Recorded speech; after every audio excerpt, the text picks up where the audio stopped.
വിവാദങ്ങളുണ്ട്. Argentina Switzerland മത്സരത്തിലെ റഫറിങ്ങിനെ കുറിച്ചും പരാതി ഉയരുകയാണ്. ബ്രിയൽ എംബോളയ്ക്ക് ചുവപ്പ് കാർഡ് നൽകിയത് വിശ്വസിക്കാനാവുന്നില്ല എന്ന് പറയുന്നത് സ്വിറ്റ്സർലൻഡിന്റെ പരിശീലകൻ തന്നെയാണ്. അസർ ബിൻ അസീസ് കൂടുതൽ വിവരങ്ങൾ നൽകും. അസർ, പ്രീ ക്വാർട്ടർ മത്സരത്തിൽ നമ്മൾ കണ്ടു വലിയ രീതിയിലുള്ള വിവാദമുണ്ടായിരുന്നു. ഇപ്പോൾ ക്വാർട്ടർ മത്സരത്തിലും അർജന്റീനയ്ക്ക് വേണ്ടി റഫറി കളിക്കുന്നു എന്നാണ് പറയുന്നത്. കളത്തിൽ അർജന്റീനയ്ക്ക് 12 കളിക്കാരുണ്ടോ? ദിൽന, വീണ്ടും ഒരു അർജന്റീന മത്സരം അവസാനിക്കുമ്പോൾ പുതിയൊരു റഫറിംഗ് വിവാദം കൂടി ഉടലെടുക്കുകയാണ്. ഇന്ന് പരാതിക്കാരൻ സ്വിസ് പരിശീലകൻ മുറത്തി യാക്കിനാണ് ആദ്യഘട്ടത്തിൽ പരാതിയുമായി രംഗത്തെത്തിയിരിക്കുന്നത്. ഈ ഒരു സംഭവം ഉണ്ടാകുന്നത് മത്സരത്തിൽ അർജന്റീനയ്ക്കെതിരെ സമനില ഗോൾ നേടി 5 മിനിറ്റ് പിന്നിടുമ്പോൾ 72-ാം മിനിറ്റിലാണ് സ്വിസ് സ്ട്രൈക്കറായ എംബോള ഒരു ഫേക്ക് ഡൈവ് മൈതാനത്ത് നടത്തുന്നത്.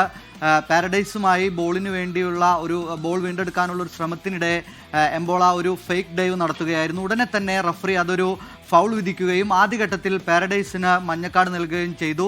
തുടർന്നാണ് വീഡിയോ റഫറി ഇതിൽ ഇടപെടുന്നത്. വീഡിയോ റഫറി ഇടപെടുകയും വാർ പരിശോധനയ്ക്ക് വിധേയമാക്കുകയും ചെയ്തു. ആ വാർ പരിശോധനയിലാണ് യാതൊരുവിധ കോണ്ടാക്റ്റും ഇല്ലാതെയാണ് എംബോളയുടെ കൺട്രോൾ നഷ്ടപ്പെടുന്നതും വീഴുകയും പിന്നീട് അതൊരു ഫൗളിലേക്ക് നയിക്കുന്ന തരത്തിലേക്കുള്ള ഒരു ഫേക്ക് ഡൈവ് ക്രിയേറ്റ് ചെയ്യുകയും ചെയ്തത്. ഇതോടുകൂടിയാണ് റഫറി ആ ഡിസിഷൻ മാറ്റുകയും മിസ്റ്റേക്കൺ ഐഡന്റിറ്റി എന്ന് പറയുന്ന പുതിയ നിയമപ്രകാരം, അതായത് ഈ വേൾഡ് കപ്പിന് തൊട്ട് മുമ്പ് അന്താരാഷ്ട്ര ഫുട്ബോൾ ഫെഡറേഷൻ ഭേദഗതി പ്രകാരം വന്ന ഒരു നിയമത്തിൻ്റെ കുരുക്കാണ് എംബോളയ്ക്ക് വിനയായത് എന്ന് പറയാം. കാരണം റഫറി ഈ ഒരു ഇൻസിഡൻറ്റിൽ ആദ്യം ഫൗൾ വിസിൽ വിളിക്കുകയും പിന്നീട് കാർഡ് നൽകുകയും ചെയ്തു.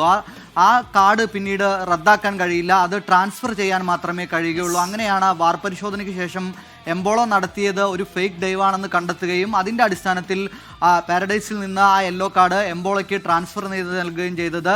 ഈ മത്സരത്തിൻ്റെ തുടക്കത്തിൽ തന്നെ ആദ്യ പകുതിക്ക് മുമ്പ് തന്നെ ഒരു യെല്ലോ കാർഡ് ഓൾറെഡി എംബോളോ കണ്ടിരുന്നു. അതിൻ്റെ അടിസ്ഥാനത്തിലാണ് 2 യെല്ലോ കാർഡുകൾ നേടിയതിൻ്റെ പശ്ചാത്തലത്തിൽ കൂടിയാണ് ഒരു റെഡ് കാർഡ് വന്നത്. ആ റെഡ് കാർഡാണ് ഒരു പക്ഷേ മത്സരത്തിൻ്റെ ഗതി മാറ്റിയതെന്ന് പറയാം. അതുവരെ ഈ മറുപടി ഗോൾ നൽകി സമനില ഗോൾ കണ്ടെത്തിയതിന് ശേഷം സ്വിറ്റ്സർലാൻഡ് ആ മത്സരത്തിലേക്ക് തിരിച്ചു വരികയായിരുന്നു. അവരുടെ മികച്ച നീക്കങ്ങൾ ഉണ്ടായിരുന്നു, അതിലെല്ലാം ഈ സ്ട്രൈക്കറുടെ സാന്നിധ്യവും ഉണ്ടായിരുന്നു. അതിനിടയിലാണ് ഇത്തരത്തിൽ ഒരു സംഭവം വലിയ വിവാദമാവുകയാണ് ഈ റെഡ് കാർഡ്. ഫിഫയ്ക്ക് ന്യായീകരണങ്ങളും അവരുടെ വിശദീകരണവും ഉണ്ട്, പക്ഷേ പരാതി ഉന്നയിക്കുകയാണ് സ്വിറ്റ്സർലൻഡ് ടീം.